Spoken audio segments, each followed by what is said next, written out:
it's just a matter of, I mean, where I am, I can walk down a few streets and I can see the whole thing. But the main thing this morning Wow. is downtown in the city, in the major city of the country. Port of Spain, San Fernando, Point of Pierre, um, those, and we have Dr. Diane. We have to get Dr. Diane's last name. So at least for me, it's a learning thing. I can learn to pronounce her name the way I say Yukanaka names, um, Nakanika names so fluent now. I can call any one of them exactly as she wants them pronounced. And maybe I have to get accustomed to Dr. Diane. But I'm still fighting up with your name, King, but I'm getting there. But anyway, welcome to the Situation Room. Welcome. It is another day. It's Tuesday, the 13th of February 2020. It's 11:11 a.m. here. We are late, but that's all right. And it's 5:11 in your vicinity. I know. As far as Dr. Diane's time, I think she's 5 hours ahead of me. So she's somewhere around, I think she's either 2 or 3 o'clock p.m., somewhere in that vicinity. She will let us know when she opens her mic. But welcome. Today we are of Trinidad and Tobago, and my news is that, listen, you're a little too late, and I tell you all, jump on a plane and come and enjoy the best part of the carnival, which is today. This is the highlight. This is the cream of the crop. This is where you see everything in all its glory. If you want to get an idea of what I'm talking about when we finish the show, jump onto YouTube, type in um, Carnival 2024 Trinidad and Tobago, something like that. And you probably would see some live things going on. I don't know if you guys can dress like that or behave like that, but you will get an idea. Some people say they want to come to enjoy it next year. We'll see based on what you see. Let me see if you can handle it. Because I'm telling you, there's nothing like this carnival. I don't participate. The revelry is too much for me. I can't handle it. But that's what's happening in my country. There's nothing else I am willing to share with you. All the criminals and the politics and everything is sidelined right now in the country. And that's what we're focusing on until 12 p.m. sharp. Everything must stop at 12 p.m. sharp. Then tomorrow, everybody goes to the church with their palms in their hand, etc., to ask God forgiveness for what they have done. And some people go to the beach. There's some major beaches. One of them is called Maracas Beach, where all the big bands and those the big ones in the carnival, they go and they call it a cool off. It's cool off by the beach, but I'm telling you, it's hot. It's hot on the beach, and it's party, the loud music, the same thing going on the beach as happened on back in the day they used to call it Ash Wednesday, but Ash Wednesday has changed. Once you go to the beach, they start all over again until whenever time is time for them to leave the beach. I'm telling you, people are not going to go to work on Thursday because they're tired or they have an overhang of drinking too much, and the list go on. So that's it, what's happening in Trinidad and Tobago. It's a beautiful sunny day, which is good for what is happening downtown. Uh, so we are here in the studio. What's happening in your neck of the woods, Miss Eunice?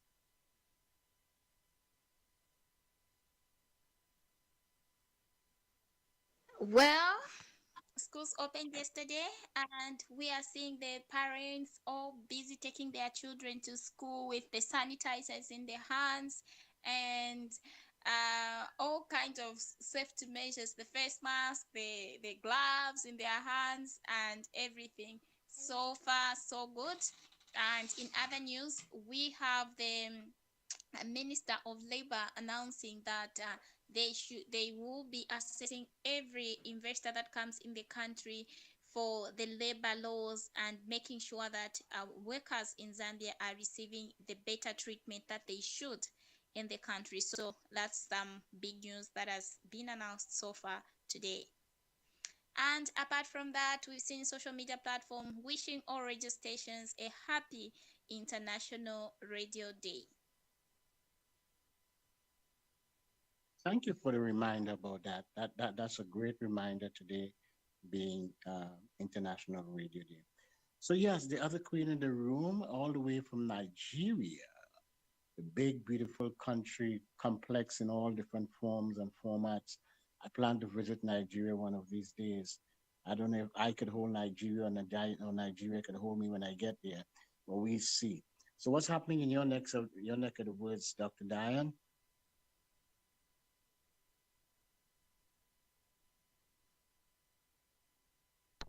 Okay, very beautiful afternoon from here in Nigeria, reporting live in Lagos. Today is actually a very sunny and hot day in Nigeria. Still in the mood of the AFCON, our presidents have been able to reward the Super Eagles team with national award and plot of land, also flat in the FCT, that's the Federal Capital Territory. Happening live today, also confirmed, is the sorry, is UK signing deal to allow British lawyer practice in Nigeria, you know, and quite a lot of opinions on the recently ended AFCON game. A lot of mood in place, moody state, but I think quite a lot of us have been able to embrace the fact that it's an healthy game after all. Then also the International Radio Day today is being celebrated everywhere on the radio station.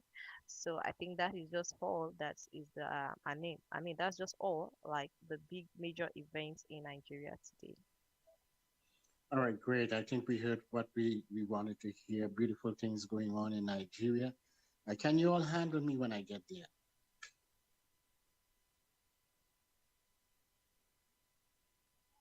Is that for me? Yes, that's for you. Can Nigeria handle all of us? You know, myself, Eunice, Definitely okay. will be most excited to host the team. That's not a All problem. right, Nigeria is a very warm and friendly country. So we all love to right. host and have you guys on board. Excellent. That's great. Yeah, we're looking forward to being in Nigeria at some point in time. Well, we're going to get into the subject matter today. It's very, very, very complex. But before we get into it, let me take a short break and give us some station ID, and then we come back to talk about some. All right, we're back. Before we get into the subject this morning of what I posted last night would be our subject matter. There's something that came up this morning. As a matter of fact, yesterday, and it's hot. It's very, very hot on the world news. And let us talk very briefly. I don't want to get into it. It probably can take up an entire conversation, but I thought we should address it because it is something that's hot. We can probably spend 5 or 10 minutes on it going on between Gaza and Israel. And the situation is very, very, very bad right now because they've gotten them into a particular place where they were advised. I can't remember the name of the region, but they've gotten the Palestinians in a particular place where they were advised to go for safety.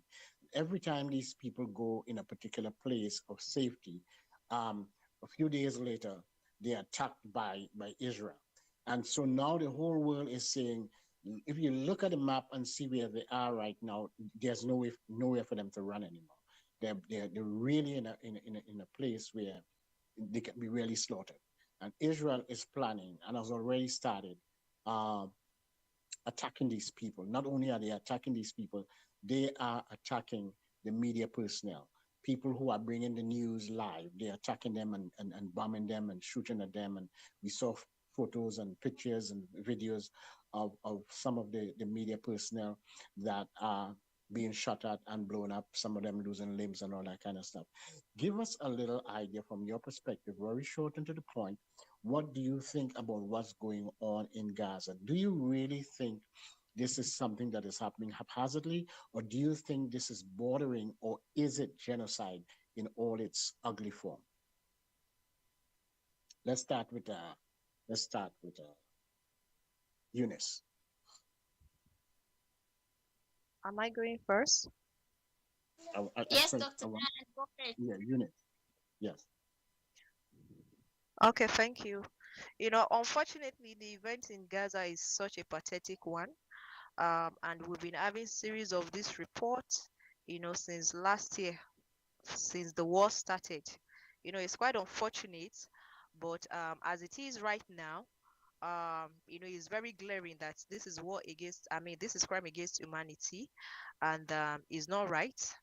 Um, you know, so I think this is the best time the international community needs to come into place, come with in one accord, to be able to address the situation without being partial. Because at this point in time, I think this is right about time people need to speak up. People need to address the situation critically as of as of what has been done in the past. That's my opinion about it. Even though I've not seen much of what has happened today, but based on what has happened in past time, so I could tell the situation that could be happening currently. So I think Okay. this is the time we all need to cooperate together, especially the African continent, you know, and come in full force and address the situation. Thank you very much. Eunice? I honestly don't know what to say regarding that issue because always saddened whenever I look at that situation that is happening out there. We can't call it genocide, we can't call it war. I think these people just need to finish each other. When they do finish each other, that's when they stop. But what is the African continent doing about it? What is ECOWAS trying to say? What the international monitoring groups organize? I haven't heard any comments coming from them coming to this year since the whole started. I think last year in November or October. It's continuing going. It makes my heart bleed. So I don't even really want to know more about that news. Okay, thank you for your comments. The King, I know you're on top of it. South Africa is playing a key role. As a matter of fact, this morning, South Africa sent in an emergency request to the court, the International Court, to look at the situation and do something about it from their standpoint. Tell us a little more what's happening there. Yes, King. South Africa, we've long concluded this is genocide. It's not a question, perhaps. It's not. It is genocide. Even the court ruling in the ICJ noted it is genocide, and Israel was instructed to stop genocide. Now they are now being bullies, and they have set threats to even our foreign minister, death threats against her family. And they have vowed, and they're speaking with arrogance in South Africa, and they vowed to retaliate against our government and against our people. And, there's talks now that if Donald Trump comes into power, what position will he take? Because, Donald Trump is like, the second Messiah there for the Israeli. So now what's going to happen because, South Africa's position against Israel, so there's those issues right now. An interesting thing to look at. A lot depends on the outcome of the elections and the outcome of the courts. But this set of atrocities that is happening between the Israel government and military and the Hamas and the Palestinian people, there's a loud outcry right now. It is definitely the Prime Minister of Israel has definitely shown his hand. He definitely wants to eradicate these people from the face of the earth, and that's not bordering on war crimes anymore.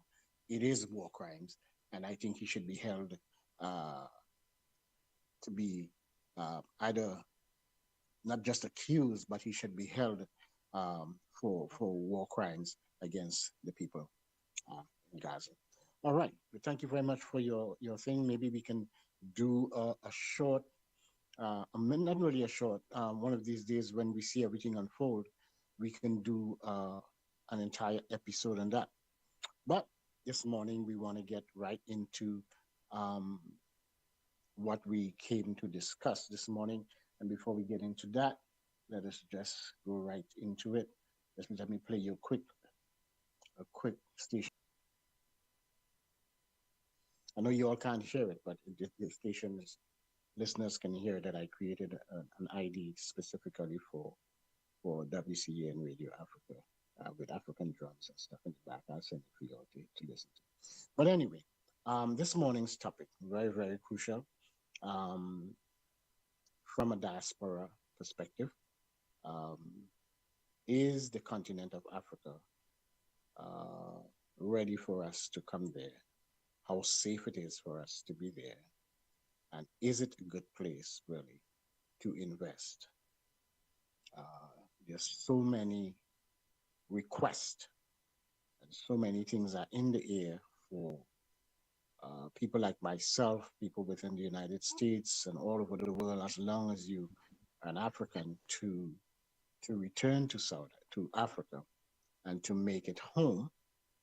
And last week we had a really hot topic about that. We're not going to get into that aspect of it, but we want to talk about it from basically almost like an investor, a logistics standpoint. Is Africa not just the continent or the particular place that you may think that you want to live or reside when you get there, but also are the people in Africa on the ground, the common person, are they ready for what is being requested by their government to have people who are Africans but were not born there to come and live in on the continent at a place of choice? And is there enough security systems, whether it's banking, whether it whatever it is, for someone who may say, I may not want to live or I choose to live, or but I think it may be a great place for investment. What do you think is in place to ensure that when they get there, all that is needed security wise and otherwise to be absolutely sure that they're protected? Anyone can open up the conversation.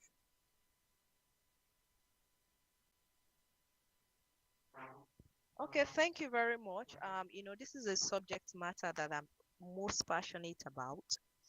Every region, every country has their challenges. you know one basic challenge Africa is having as a whole is poor infrastructure technology that is put in place. But I believe with collaborative effort with people in diaspora, we can be able to achieve, you know we can be able to succor in that challenge. That's so I will not actually call it a challenge. I think we just need more cooperation and more enlightenment, and the best set of people that are able to, or we are able to work with to achieve this, will be people in the diaspora. So regarding what is on ground, to embrace people in diaspora to do business in Africa, I must tell you categorically, and business people know this, that business is in Africa. The way you position yourself determines the result you get. So the issue of maybe security, challenge in some parts in, okay, let me use, for instance, let me talk for Nigeria now. We know basically in the, Nigeria, the northern parts, some of our northern parts, it's, security, there are some security challenge, and, some agitation also in the eastern parts for a set of group calling themselves Biafra and likes like that. Those things are just peculiar to some particular location. It is not general in the whole country. Every country has their challenges. So the point is getting the understanding on these peculiarities and positioning yourself, you know. So that is what I see, Caribbean, or how it works. The modalities, you know, are different from how you can project in Africa. In Nigeria, what I can do in Nigeria, the way I can position myself in Nigeria will be different from how I can position myself. Now, currently in Nigeria, we have this free trade zone for businesses, to come in, whereby they will not, I mean, taxes, they will have waiver on taxes. These are the understanding we need to get outside there for, people in diaspora, that come here, you can do this sort of business in this specific jurisdiction. So I think what we actually need to do is to get knowledge outside there, and I understand the fact that a lot of people in diaspora say, oh, Africa is has a lot of security challenges. It's everywhere in the continent. It's just that it's peculiar to some certain parts. It's not the whole country that is affected with security challenge. So that's what I just that's my little input on that. So I think the basic thing is basically what we are doing here, trying to get understand, trying to push out knowledge on the situation in the country and how best they can position themselves. They can take advantage of that free trade zone, um, you know, policy to set up their business and do something nice. So that is my own input from here. Thank you. Okay, I'll ask you a question on that when I come back to you, based on the fact where can we find where we can. I'll come back to you and ask you later, where can we find such information to educate ourselves if we wanted to get the investment? But I'll come back to you on that later on the program. Let's talk to our other co-hosts here. Eunice, what is your take on it? And you can give it from a perspective of where you live, which is in most cases where we have more information than to talk about it. So thank you very much, Doc, for giving it from a Nigerian perspective. Thank you very much. Yes, Eunice. So let's talk about it from a Zambian standpoint if you want, or you can generalize it if you want. Thank you so much, Doc, for that question. And the reality of things is that I find it strange how in Zambia, for example, if an investor comes, they'll have access to land, they'll have access to other opportunities as compared to Zambians themselves. So I tend to wonder if at all our Zambian people just don't know the information that is required of them for them to access certain things in the country, like that of land. Believe you me, when you come into the town of Mufrida, you'll find that the people that are dominating the economic market, they are all foreigners from outside the country of Zambia. We have shops that are owned by Zambians, of course, but they are very few, and they are not as big as you can compare them to those that are foreigners in the country. So this is the scenario. Zambia itself has been a friendly environment to people coming in from the diaspora point of view to come and invest. They have these laws that favors even the more people that are coming in as investors, they are favored. Miners are mines. Many mines in Zambia are being run by the majority of them are foreigners. We have a very few. Only one man in the name of President Charles Chanda, who runs the mineral mines. He has bought it. He has single-handedly done that. But so far, you cannot compare him to how the foreigners run their mines. So that is the scenario. Zambia has been friendly in terms of mining activities, government activities, and economic activities when it comes to foreigners coming in Zambia to do the investment thing. So if you're coming in Zambia to say you are coming as an investor in Zambia, I think. Okay, great. Thank you very much. Let's look at it from a South African standpoint. I am a little familiar with South Africa. I can't say I know a whole lot, but I have a few friends there, including the King. And one of the things that I find in South Africa is that they are not very friendly to foreigners. Now, this is what's coming out. I'm talking about it. Remember, I'm the only one in this conversation that is outside. I'm African, but I'm outside of the continent. I was born outside of the continent. So I'm seeking information based on what we hear, what we look at on television. I see things and I try to understand the culture. I try to understand the mindset. Is South Africa, let me be very specific with you, is South Africa a great place for someone in the diaspora to come to live and or invest? And what are the securities in place that protects us while we get there? Great question, King. In fact, the simple answer for you is yes. In fact, South Africa is your best bet across the entire continent of Africa. Is your best bet. So there's a couple of reasons for that, King. Uh, you know, one is, let's just tell you now so that we use data. So right now, all the people who are enjoying and coming and investing in Africa for years is Europeans, is Chinese. Everybody is competing. That's why even the US is angry with the Chinese, because they don't want them in Africa. They don't want Russia in Africa, because they've enjoyed years and years of beauty, investment, protection, security, and preference. So all of our five-star infrastructure in terms of hotels, in terms of suburbs, infrastructure network is geared for all the Europeans, Westerners. They have enjoyed it. You can ask simply all of Europe and all of the Americans. In fact, they've got big investments here and big hotels here and big business here. It's their preferred. In fact, the Royal House in London, they even have properties here. The Rothschilds even have a estate here. So if everybody is wanting a piece of South Africa, then our diaspora, they are the only ones who are missing out on the action. And then And why is that so? Sorry? And why is that so?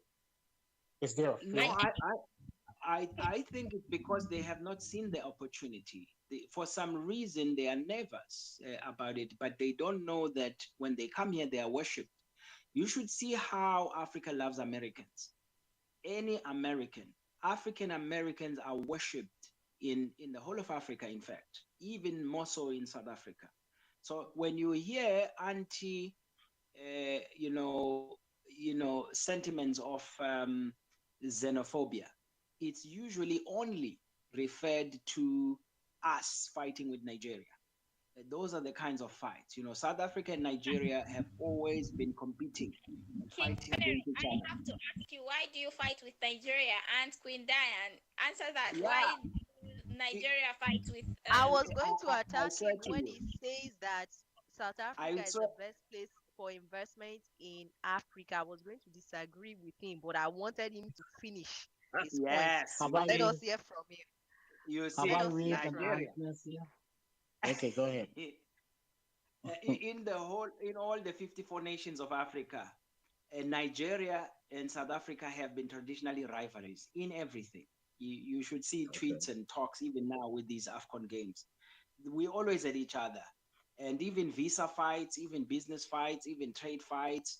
There's always just that. That's the only time you would receive news that we don't like foreigners. I mean, you should come here. I'll cut you short, King. I'll cut you short, King. I want to hear from Queen Diane here on that. King, she's looking for a fight. You know that, right? No, I can't fight with my king. We have this policy in Nigeria. Reality, we have this special respect for them. So I can't fight with my king. We are not like that. Xenophobia could be happening, but I believe me and King, we are more than that. We have grown past that. So we can't fight. We will only come out with facts. Then we'll exchange ideas and opinions. So we can't fight. Don't worry about that, Doc. All right. You are more educated than that. I don't have to be Or scared, am right? I wrong, my king? I'm not wrong about that. So let me come with the fact of South Africa being the best place to do business. I'm coming with facts.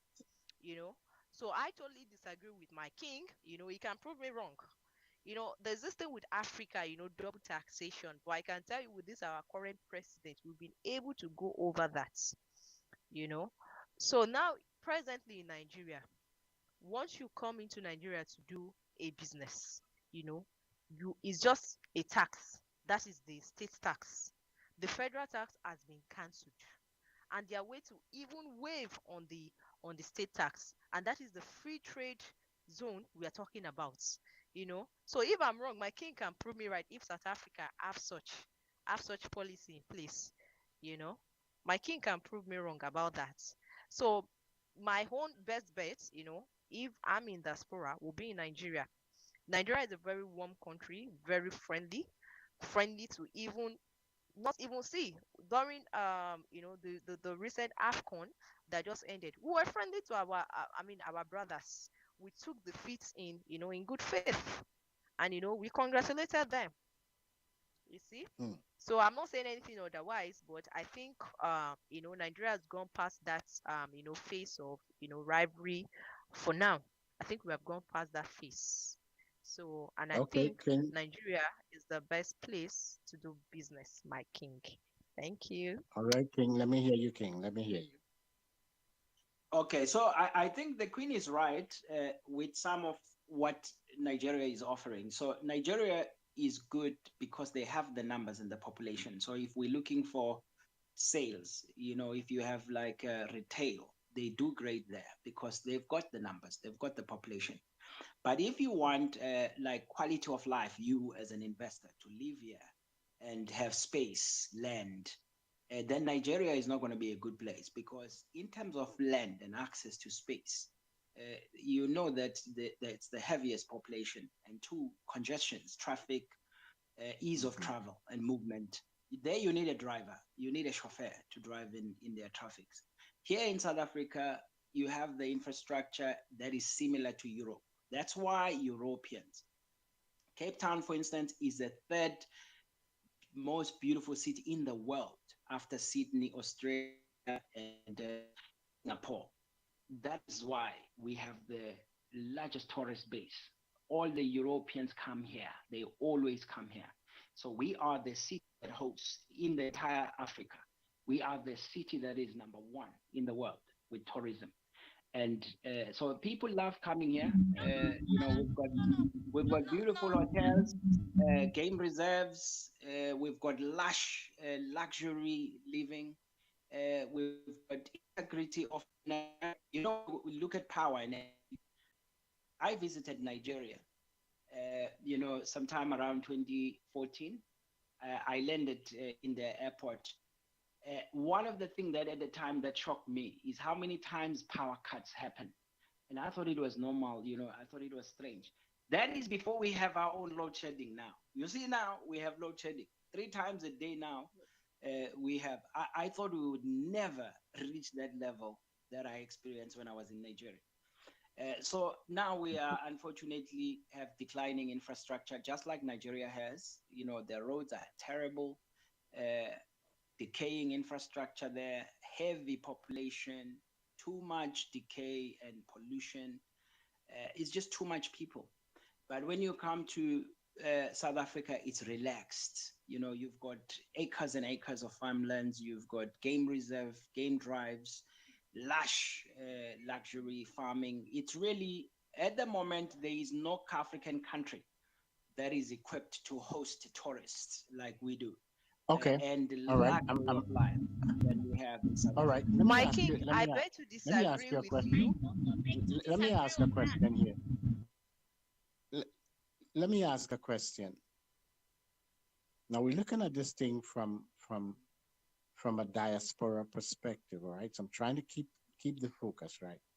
And I understand where you are coming from. I understand where Dr. Diane is coming from. I've heard many Nigerians say that Nigeria is the friendliest country in Africa. I've heard them say that. I've heard you say that South Africa is the friendliest country. I know and I can confirm that South Africa is a beautiful place, as well as Nigeria is a nice place as well, and overpopulated and all that kind of stuff. But I'm looking at investment. So here I am trying to get to a point where I say I choose South Africa to be my place to invest, to settle down my radio stations and the network and all that kind of stuff. But what I've seen on the news with South Africa is this: every time there's a political or disgruntledness within South Africa, there's the burning of buildings, there's the burning and riots of businesses. And, somebody coming in, myself and whoever it is out there that is listening in the diaspora, wanting to invest, that instills in us a level of insecurity that says if I set my business up in South Africa and there's an upheaval in the country, I may be looted. I may be burned down. These are the things that are coming across on the news. This is not hearsay. We've all seen it. There's also, like you said earlier on, there is the question of electricity and internet and all these things that we've grown accustomed to in these parts. And we want to ensure that when we get there, those things are not an issue. It's going to affect our business, it's going to affect the revenue and banking, what level of securities and banking, all this stuff going on with identity theft and all this kind of stuff. What are there in your country that says, that gives me the assurance, set up a network, to set up whatever it is, agriculture, whatever it is? What are there? Give me the proof in the pudding. The proof is in the pudding that this is the place that I need to invest in. Okay, so I think then the most good thing right now is that Pan-Africanism is on the rise. And with that change, winds of change are, so we are anti-Europeans, we are anti-Europe. That means we now love our diaspora. So as Africa, the whole of Africa, we have realized that for Africa is for all the continent, getting each other and remove the border and actually have a single passport across and actually invite diaspora in intellect, IPs, and capital. And right now, this actually all diaspora should be positioning themselves somewhere on the continent, because it will no longer matter now it's Nigeria or South Africa. In fact, we have to all work together to ensure peace and security. That depends on us collaborating, Doc. Okay. All right, Dr. Diane, go ahead. I know you're burning to say something. Okay, let me come into, okay, let us let that slide to what King said. I know every investor, the first thing they prioritize is, how do I secure my investment? That is where we come into, every country, there's riots also in US, they have their misunderstanding. So that is where we come into, getting the knowledge, understanding what works, what area works best for your business. And in regards to power, disruption in Nigeria, no electricity, those things are peculiar to some certain region. That is why we keep emphasizing on the fact that get understanding. I was surprised when an Indian person wrote to me and was telling me things that are happening within my country that I'm not aware, with facts. Positively, you know. So that is it. These people, as a business person, to be a total joke, you know. So getting this understanding is the basic thing.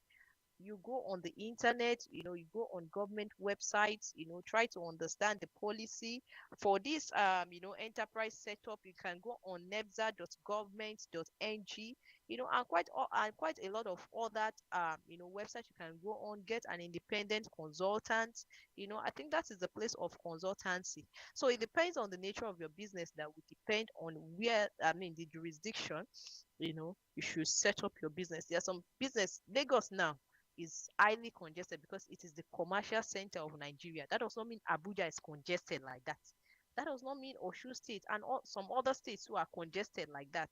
So that's why I will disagree with my king. But nevertheless, I think the basic thing is to get information, understanding, depending on the nature of your business. That will guide you. Okay, when we come back. Perhaps, Doc, let me just add this, King.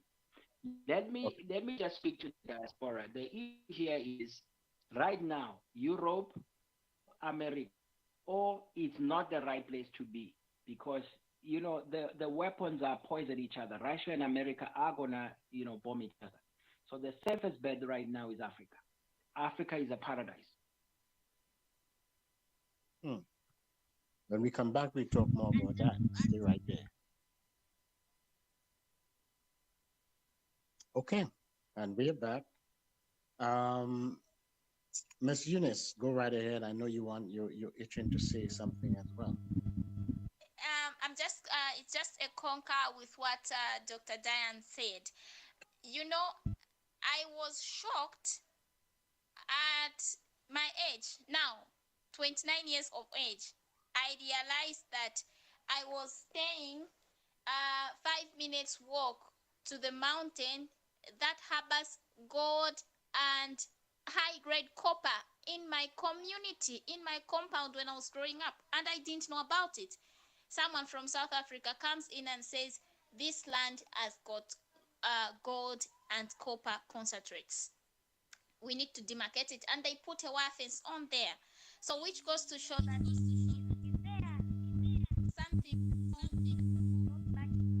we are lacking ourselves to discover that we have this potential that other people from other countries are coming on board and identifying it in our countries, and by making investments that are more profitable to them, which makes them even take the money out of the country because we are lacking that information.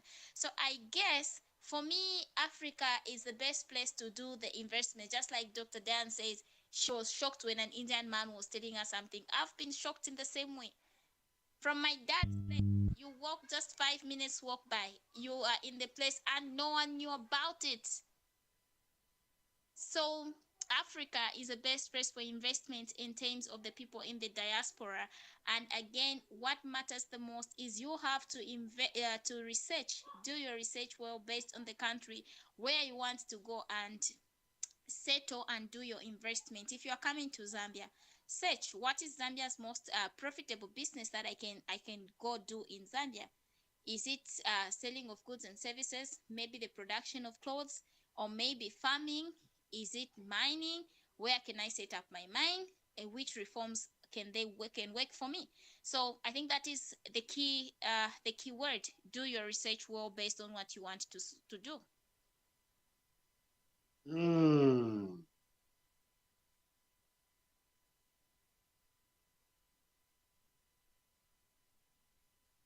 Okay. Well, I think that's good advice from all of you. And the idea is, listen, there's a lot of people, and you can check it out for yourself. Even the Prime Minister of Barbados, who's big on Africa, I think within the Caribbean, she is the leading person and leading political leader within the Caribbean, maybe second to my Prime Minister, Dr. Keith Rowley, that is leading a charge to have collaborations with the continent of Africa and to engage in talks concerning investment, vice versa, Trinidadians and Barbadians investing in Africa, vice versa. So those are two. You can see there is definitely an interest from the political parties, from people within Trinidad and Tobago. There are amazing businesses here throughout the Caribbean, looking for investment to do trade, looking for things like clothing and different type of products, designers and business people and services and all these different things. We are oil rich country, and there's a definite interest in either people moving there or stepping up the trade between the two countries, or within the countries, to do better business. I think a lot of times, like you said, we don't do enough research, or we don't know who to contact uh, within the continent that we come into, or the country which we come into. We don't know who are like the first step of doing this. Who can I trust within Nigeria or South Africa or Zimbabwe or Zambia or wherever it is I want to go? That is my first stop. Okay, I don't know what I'm doing here. I have money that I want to invest. I want to come and live. There's a consultant. Who can I talk to? Do I talk directly to the government?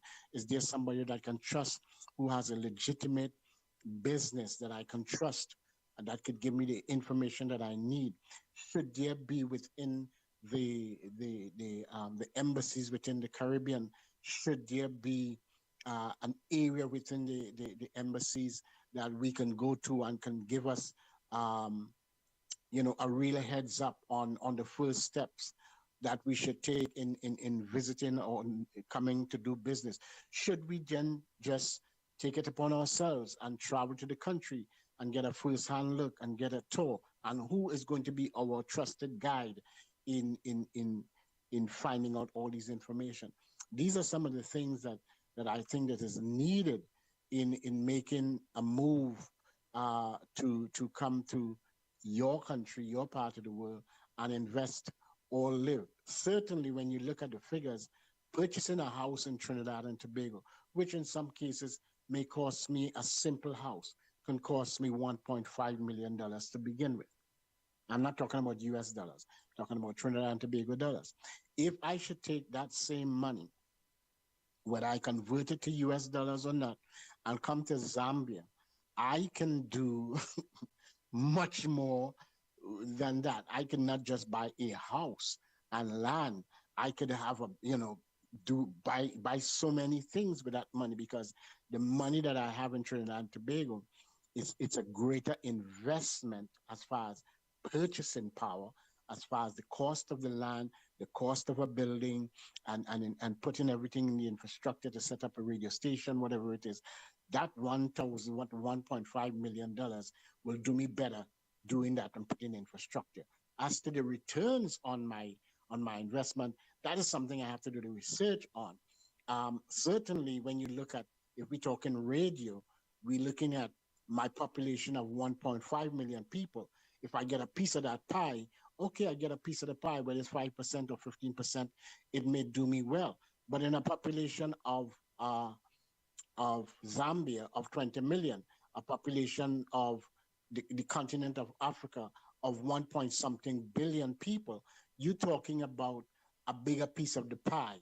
If we do it right, then the returns on the level of population, the density of those population, it should give me a better return on my investment. But like you said, it's about research, collaboration, it's about trust, it's about finding the right people to network with and making the right choices step by step. But somebody has to be there to give us that details.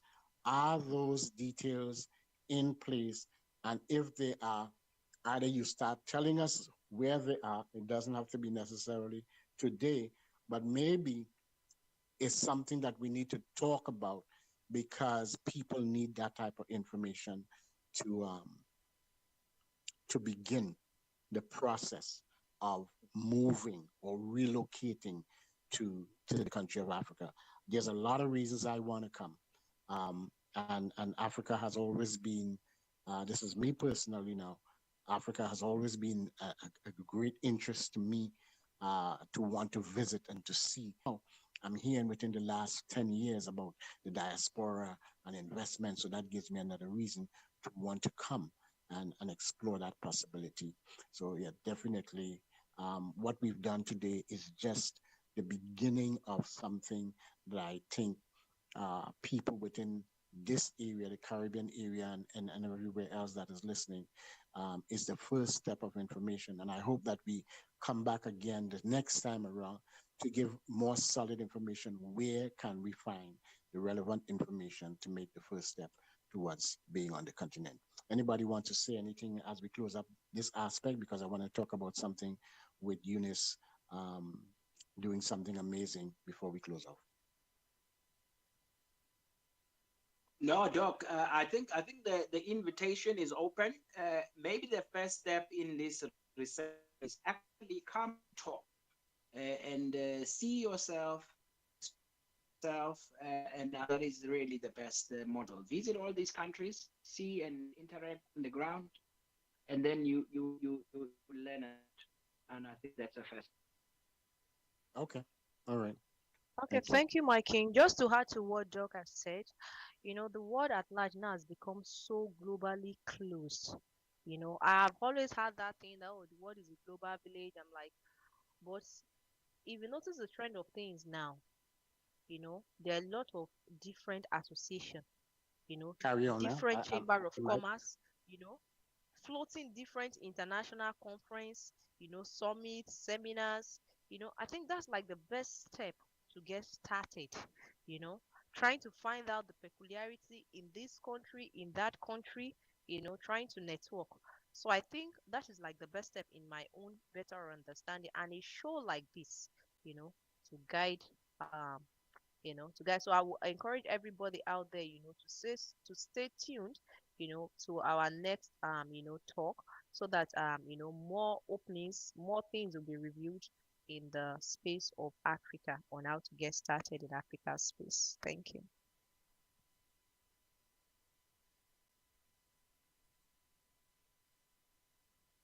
Hello, Doc.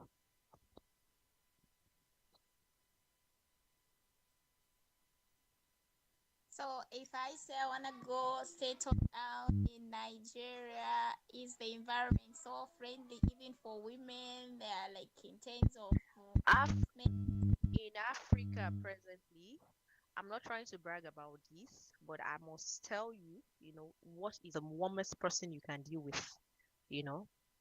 Very friendly people, you know, most accommodating, especially to diaspora. We don't have issues with nobody, you know. So, but we are Nigeria is a warm place to be. That's the truth of the matter. Very accommodating and friendly to people. So, and you can do your research and find out. So, it's all over the internet. okay, I think King. I would love to be in Zambia one of these days. You just have, my queen, you just have to be super excited to host you in Zambia.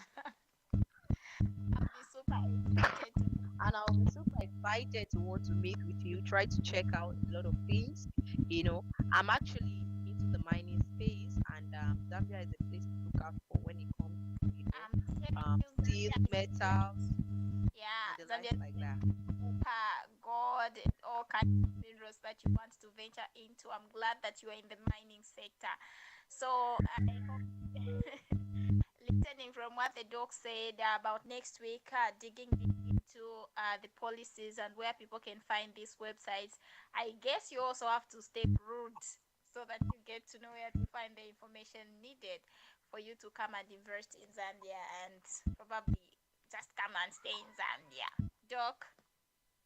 Okay, well, That's we're gonna have to leave it there for today as far as the main topic today is concerned. Maybe next week or sometime again, I would love to hear more about the mining business.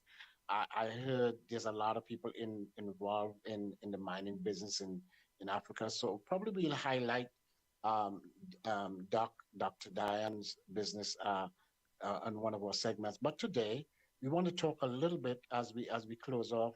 We're a little over time, but that's okay. I hope with everyone. We want to talk a little bit. We always like to end the program with something light and fun and positive. Even though what we talked this morning is very positive, but this is even more positive because it belongs to us. We have some exciting news that uh, Eunice Nakanika Salifianji, she had a book that she was writing for some time now, and I know in the last few weeks she was working on getting the book published and on Amazon. And yesterday, she gave me the big news that it's finally on Amazon, which I had a chance to go look at it. It's on Kindle, and we're going to promote it and help her to be successful financially, money, money, money. And, I wanted her to talk a little bit about it, the journey getting there was the name of the book, and I think I shared a link with you guys yesterday on our private chat. But yes, Eunice, you did a big thing, and I want to be the first here to tell you congratulations. I'm so proud of you of what you are accomplishing, and you're growing and getting better and better. So tell us a little bit about this book. What inspired you? Thank you so much, Doc, for that congratulatory message. I'm really grateful and humbled. Yeah, so what prompted me to write that book? And by the way, this is my second published book. I did the first book in 2021. It was released on the eve of Christmas Day on the 24th of December 2021, which is a biography. And that book exposed me to a lot of things. at that time. And I started writing this one in 2022. And what made me start writing that book was I had the curiosity of why I was seeing women in bars whenever they were faced with a disappointment, um, and that they could not seek anything else in life whenever they are disappointed, maybe by a husband, they are divorced, or maybe someone has been impregnated and the man cannot accept the pregnancy, and also why most men tend not to marry when they reach a certain age. In the helped me to write story situations that came and how some overcame their challenges. Wow, sounds amazing. Anybody want to contribute to the conversation? We're not going to stay very long on it, but Thank you very much. This subject matter, and I'm excited that is happening, and I'm in the midst of people or somebody that's is advocating for this. I think this is right about time. So I'm very much excited. I tried to check the book online, but some things happened. I would have tried to purchase it, but I'm sure before this week runs out, I'll be able to get my copy. So thank you and congratulations once more, Miss Eunice. Thank you so Yes, much, ma'am. congratulations. Congratulations to the Queen. We are already proud of you, and all the women and the young girls are looking up to you. So, yes, a great story. Let's tell us. I'm really humbled. Thank you. yeah. So Eunice, I've placed the link on our social media on Facebook so far, and I've placed it in the a private chat. And I'm encouraging everyone that's listening and everyone that's here right now, all the hosts and co-hosts, that we share it as wide as we can, so that others can look at it and and purchase the book and make her successful, not just on Amazon, but financially successful and make that money. I already applied for a job from her, and I told her, I said, when you become successful, can I shine your shoes? Yeah. So that's my application, to drive her car or shine the shoes or wash the car or something. So she told me that she'd think about it. So again, I want to really congratulate you on your effort. I know you're not finished. I know you are growing. You're going to write another book. One of these days, I'm sure you're going to write a bestseller. I hope this one becomes a bestseller. We all are going to try. I know I am definitely going to try to purchase the book as well. So look forward to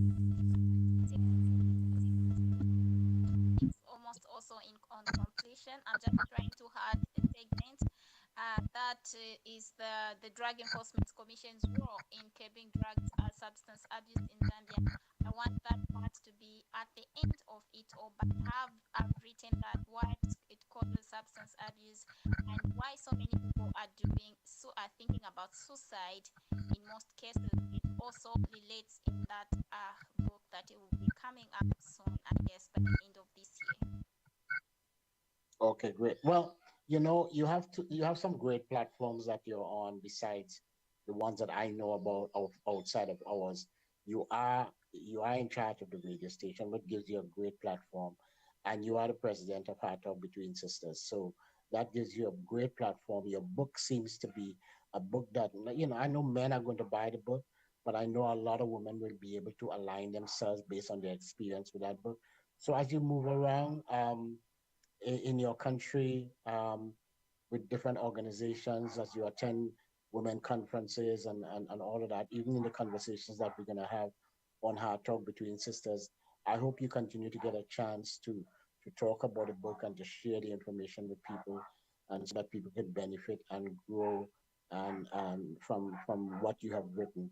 So we will do all that we can here to share and expose. Well done. Well done. All right. So much. I'm definitely doing that, and that book is dedicated to all the sisters on the Heart Talk Between Sisters platform because it is their success and not only mine, but theirs too. Because I know that a lot of women have gone through a lot and have breakthrough their challenges to be where they are today? Well, you are speaking now as the president, and I think I informed you already about it earlier on when I text you the information. But for everybody else sake who's listening in, uh, Dr. Diana has joined us, and I've asked her to be the host of Hard Talk Between Sisters. So maybe you all could collaborate as the president, and make sure it happens that you get an opportunity to be interviewed on the broadcast. I've already lined up somebody else for her, a great friend of hers. She doesn't know all that is happening behind the scenes, but I think she will be off to a great start to interview the president and to interview, people like you in her upcoming debut as the host of Heart Talk Between Sisters. So I want to congratulate Dr. Diane as well for accepting the position of being the host of Heart Talk Between Sisters. Will and sharing, but I think it's going to be fun. It's going to be very successful, and I wish you all the best as well.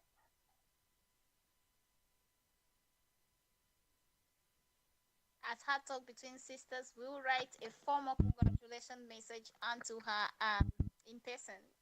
And so on the live broadcast, we'd like to officially congratulate her and wish her the very best as she handles that role as she hosts the Hard Talk Between Sisters segment.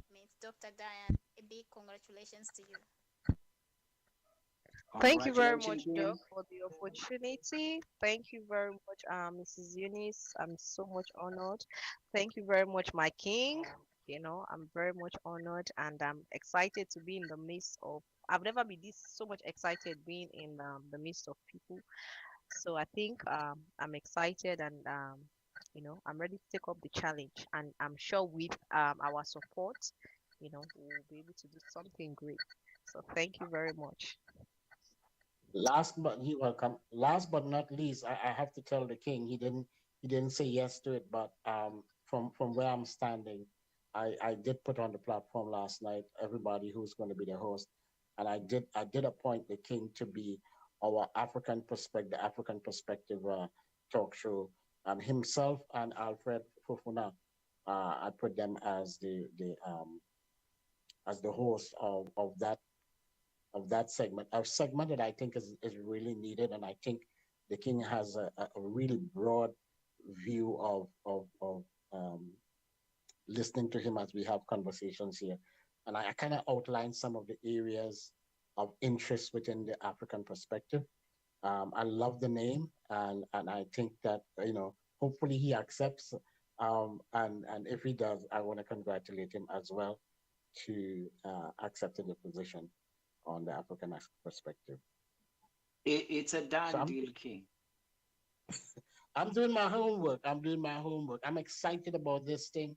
I'm excited for you guys. I can see the future. I know we are going to grow. Don't be discouraged. We are growing.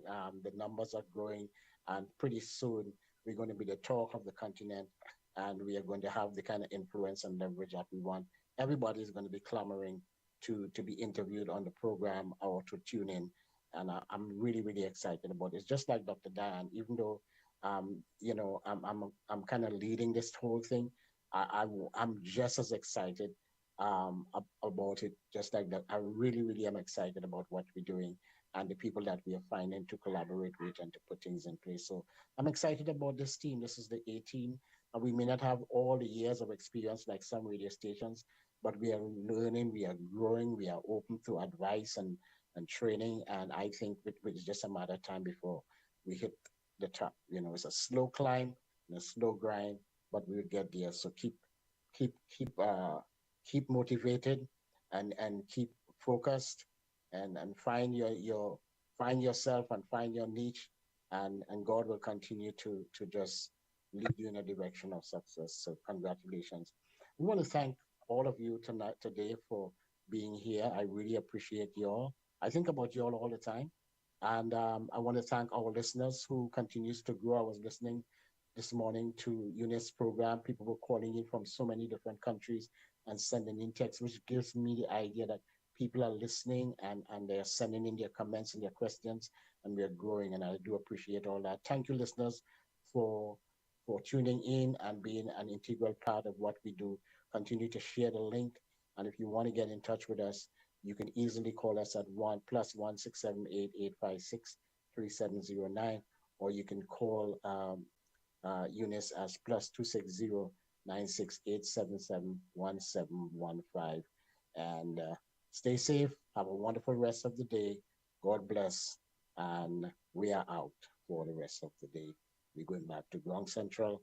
We'll be back to the studios to play music and etc. things. Thank you very much. Until tomorrow.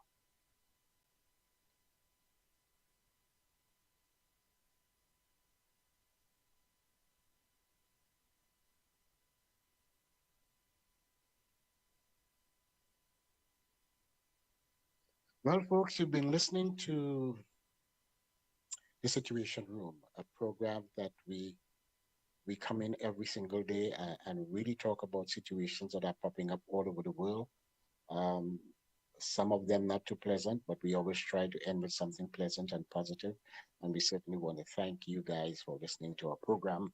If you want to get more information on being part of this program, whether as a guest or as a listener or to comment, or if you feel that you have something to contribute, please feel free to contact us here at the station at 1-678-856